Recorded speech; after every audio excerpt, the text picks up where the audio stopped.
From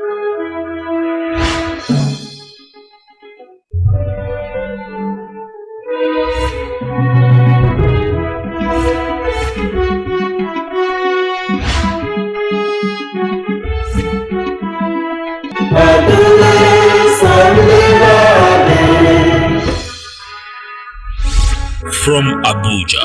It's all about the human struggle to raise the level of living. That's what it's all about. I'm Magnus Packle, and this is Magnus Packle GVA.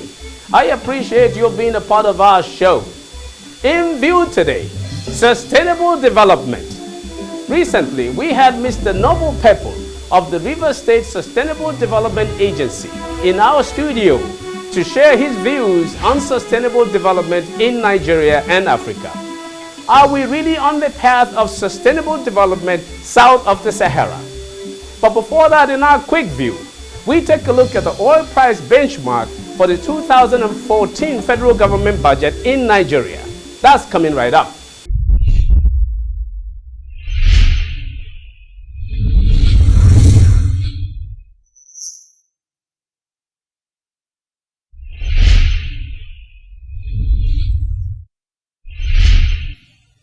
For the 2014 federal government of Nigeria budget, should the reference price for crude oil be $74 a barrel as initially stipulated by the executive, or should it be $79 a barrel as it is being insisted on by the House of Representatives? Once again, the old wise guys of the Senate have adopted a more conciliatory and measured value of $76.5 a barrel. I wonder where they got the 0.5 on the dollar from. Maybe it's to show that as gray-haired senators, they applied great wisdom and employed expert analysis to arrive at their suggested benchmark. Okay, so what is the price of crude going to average over the time frame of the so-called medium-term expenditure framework? Know what? Don't let anyone fool you. No one knows. So what about all those economists who come on TV to pontificate? Well, truth be told, the economists are at least better than anyone else in forecasting what a possible price range might be. This economist also has a pretty good idea what a guesstimate range might be. What is important really is not the forecast, but the story of the forecast. At the EBS, we have our story, and we think it's a good one. Now, using Brent prices, which typically trends thinly below Nigeria's Bonny Light on average, prices tumbled from nearly $97 a barrel in 2008 to about $62 a barrel in 2009, following the global crisis of that period. Last year, 2012, the price of Brent averaged almost $102 a barrel, keeping its pace from 2011. So far this year, the Brent price of oil is trending at about $108 a barrel. Now, what will happen next year? As I said, no one knows. Now, suppose the executive and the legislature refuse to see eye to eye. Then a fiscal cliff potentially awaits the entire country in a perilous election year. Not to worry, there is a way out. And here it is. Let's all choose $75 a barrel. Why? Well, it sounds better than $74 or $76.5. So, to the $75 a barrel, we add a $5 a barrel premium to go specifically for rural roads and conditional cash transfers, CCTs for the poor. If during the MTEF period, we get a crude oil price well over $80 a barrel, we get new farm to market roads and cash transfers for the poorest of the poor. There is too much poverty in the land. And for Nigerian policymakers, God will bless you and the country if you lift the poor from welfare and dependency into the mainstream economy. A well-designed CCT will accomplish that. If oil prices collapse, then we all, rich and poor, brace ourselves for the hit.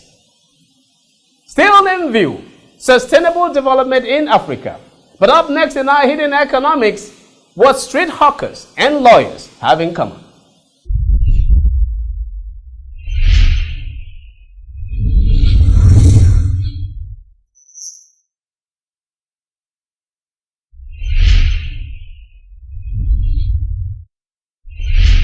The legal profession is one of the most prestigious in the world and dates back to the reign of Emperor Claudius of the Roman Empire, when he legalized advocacy as a profession and allowed the Roman advocates to become the first lawyers who could practice openly.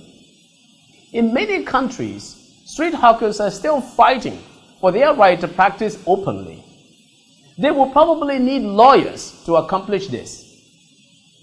Lawyers and street hawkers actually have a lot in common. I am sure that most street hawkers would make excellent lawyers if they went to law school. Check this out. A street hawker constantly fights for a vantage position and for attention.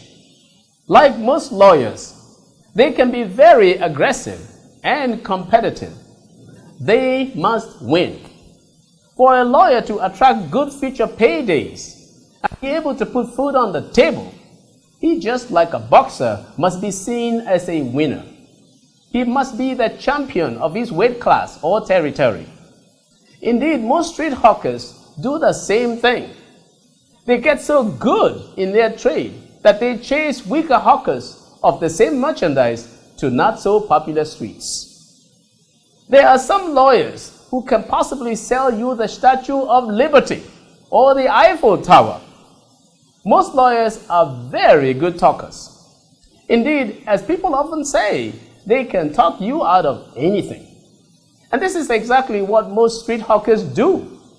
And then they are so smart, they can read the mood of the moment and know when to price high or low. A good lawyer knows that the top politician or businessman can pay a stiff fee, but might even take a pro bono case for a young activist.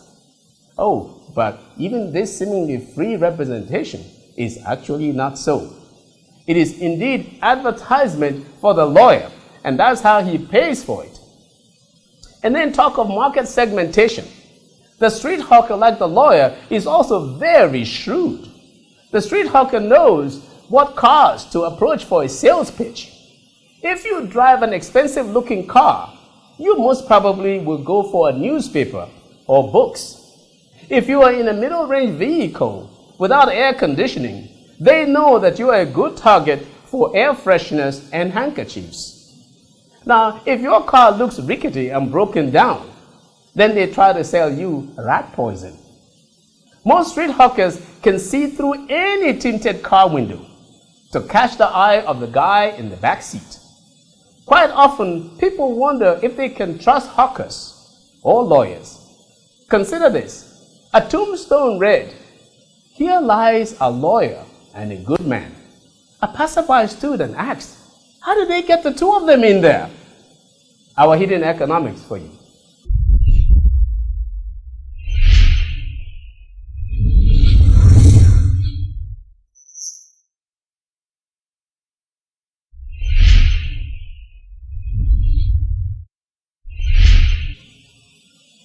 The economic, social, and environmental challenges, especially in Africa and developing nations in general, have necessitated the need to attempt to design and pursue sustainable development efforts for the benefit of present and future economic development. To discuss this important subject, we have Mr. Noble Peppel, Executive Director and Chief Executive Officer, Rivers State Sustainable Development Agency. Mr. Peppel, who is essentially on loan to the Rivers State government of Nigeria, has had a flourishing career with the Shell Group as the Regional External Affairs Manager, Shell Nigeria. Please join me in our discussion.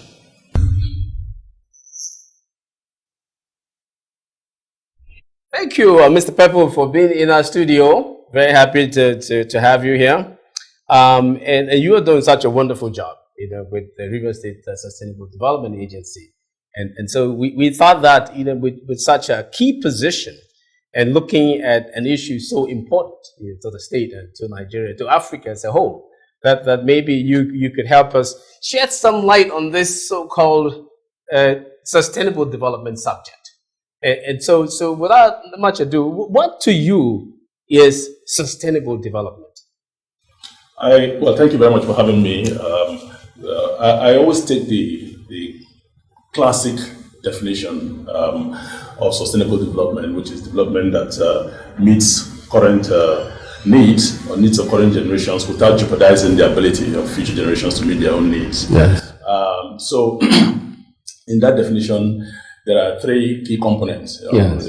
I see social, aspects. I see environmental aspects. I see economic aspects. Sure. And they all have to be integrated and work together. If development will be sustainable. Yes. I also see in that definition both intra and intergenerational equity. Yes. So clearly, we have to cater to the development needs of generations today. People have to have the right jobs, they have to have the right environments, they have to aspire to the right achievements and goals. But also, we have to ensure that is done in a way that it is fair and balanced. Yes. And it's only when development can be fair and balanced, that it has any chance of being sustainable. Absolutely. For the future. Yeah. The intergenerational is while we ensure that there is fairness and equity within the current sphere, we have to ensure that those coming after us, also have the same opportunities that we have, to achieve their own dreams, their own ambitions, their own goals. Yeah. So you really put a lot of premium on not undermining the opportunities for future generation. You got to make sure that they too can do as well as you have done. But my concern has always been in Africa, in Nigeria, in Rivers State, we are struggling with how to make it today. So even this generation has not made it. And that if things work out well for this generation, can we also assume that if it benefited the guys of today, that it will also benefit the people of tomorrow? I agree, totally agree. I think for me, in the definition I was explaining or analyzing, today is where it starts for us. I mean, yesterday is gone. Yes. We have the legacies that have been handed to us by those who played in the yesterday. Absolutely. We are playing in the today. Yes. And it is critical that we lay the right foundations, where they don't exist. Yes. Take Rivers State that you mentioned. Over the last 6 years, for example, of the current government, a lot of effort has gone into building the new River State. Lots of infrastructural development has taken place. Building schools, new schools, hospitals, getting young people into education, yes. Ensuring that a proper economy, an agroeconomy is developed, which will of course become the foundation and the bedrock for industrialization tomorrow, which will then progress to services and other sectoral developments. So clearly, if you don't build today, if we shut everything down and say, look, we want to keep everything because our children tomorrow, have to have everything that is available to us now, then we already, you undermine their ability to actually be more successful. Yes, and confine them to not being able to even take the first step. It's like a relay race. Yeah. As you just said, the guys before you have passed a baton to you. And you better run as fast as you can now because there's competition going on. Right. Because if you're not fast enough in this time, then you're not going to be able to put the other guy in a position to be successful when you hand the baton to him. So correct. So I think that's good. Now, when we look at development, are you looking in River State, for example, at development that emanates from the bottom? When you're looking at sustainable development, what I mean by that is, what's the role of regular individuals in their communities? What's the role of communities? What's the role of local governments in decision making, in coming up with the ideas that you guys are looking at? I take a view that people are central to development. Okay. I mean, you can build all the, super roads, leading from nowhere to nowhere. Yes. Build all the fantastic, bridges, the health centers, if you like. If it is not people-centered, if people are not at the core Yes. of creating the development, then it's useless. So what we do in our agency is that for every single initiative or project that we run or intend to run, Yes. we start from from the conceptualizing stages. We look at what are the needs of the people, but we also try to ground truth by going to the people themselves, by engaging them, by allowing some participatory opportunities for them to actually validate or bring to the table what their core needs are. Okay. So we like to take a bottoms-up approach in our development, development strategies and programs.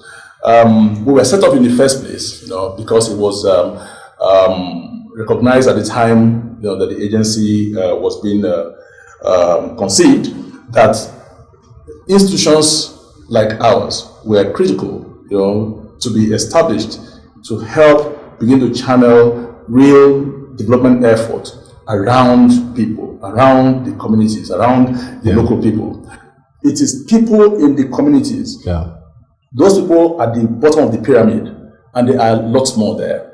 It is when you impact those people that development really, comes alive. And for us as an agency, that's our mission, that's our mandate. Now, I like that, because one of the reasons I thought you should come talk with us is because of the respect that I have for your organization and for you. You've come into the organization with a tremendous professional pedigree, and from what I can see, you've done a wonderful job. These people that you consult, that you talk to, do you think that down the road they could be the real agents of change? They could be the ones telling you guys what they think should happen. Because my sense is oftentimes they validate what you put together, but should they be critical in designing programs? I think they should be, and to some extent they are. They are not only validating, frankly. Okay. They are also, bringing ideas. We had a program where we went from community to community. Yes. Having these participatory role appraisal, programs, talking with the communities on their needs, Yes. And document those. And of course, when you have such engagements, you expect, both the good, the bad, and the ugly. I mean, Sure. there are certain things that come there, that emerge, which clearly are out of this world. Perhaps a lot more sensitization has to be done, because I understand the role of politics. But let's move along and talk about the role of the private sector. What role do you see for the private sector in sustainable development anywhere in Africa? But you can use the River State example. I will, because I come from the private sector. Yes. And you should. Absolutely. Yes. I was involved in sustainable development in the private sector. Yes. I see enormous role for the private sector in sustainable development. In my organization, the company I work for, Yes. and by the way, whom I still work for, Yes. because I'm only on secondment to government. Yeah. You're on loan. We call it loan. On loan Okay. to I hope we don't have to pay too much for this on this loan. You don't actually pay anything. Okay. It's a concessional loan. It's a gift. So now this company is one of the first companies that came face to face with the demand for sustainable development in private corporate entities, and initially it was challenging. It was tough because this was a new arena, new territory, and we were not prepared for it. And we were in the public eye at the time, to try and do things differently. Yeah. I mean, we knew how to do our core technical work, but putting on that the demands of sustainable development from a corporate entity was a bit tough. Yeah. But we had to ride the storm and build our muscles and our skills and knowledge on how to do the We now, meaning the private company, yes. Private company. Okay. And one of the things the company did Yes. was to begin that hard but necessary integration of the economics part of sustainable development and the social and environmental. Now, as a company, you're already involved in commercial activities. So there's a lot of economics activities built around that. Environmental, because lots of what you do have one impact or the other on the environment. Especially with this company. I know. and you're required to manage the challenges of your environmental impact, clearly. But the social part was a new territory.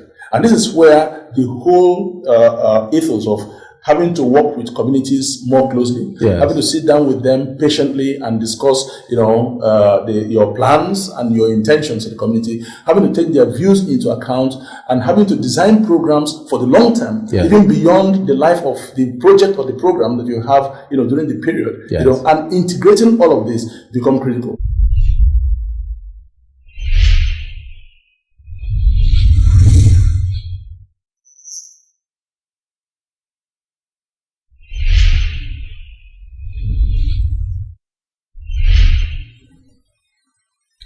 The search is still on to have a better day and for the future we want. To me, sustainable development is not just about consuming and producing today in such a manner as not to undermine future consumption and production. It is about developing innovations and bold ideas to ensure the best quality of life today so as to assure the future we want. In Rio Plus 20, member countries decided to launch a process to develop a set of Sustainable Development Goals, SDGs, which will build upon the Millennium Development Goals and converge with a post-2015 development agenda. Member countries also agreed to strengthen the United Nations Environmental Programme, UNEP. To top it, the conference resulted in over 700 voluntary commitments and witnessed the formation of new partnerships to advance sustainable development. But none of these will amount to much if governments crowd the private sector out of the development process. The government should never pretend to be able to do it all. It is also not about asking the private sector to come, but actually enabling the private sector to participate. After all, much of the heavy lifting will be done by the private sector. The private sector deals with the people, and especially in economic relationships in the marketplace. The marketplace is about people. Development is also about people, much more than it is about things. Therefore, we want the people, especially those thought to be disadvantaged, to be involved. Bottom-up or inclusive sustainable development offers a lot of promise. This approach to sustainable development takes everyone as a stakeholder. It is not just about GDP growth rates, not just about GDP per capita. It is more about job creation, wealth creation, poverty eradication, and the good of the nation. And if everyone is well sensitized about the current and future impact of our development efforts, we stand a better chance of living well today and achieving the future we want. I am Magnus Paco, and that's my view.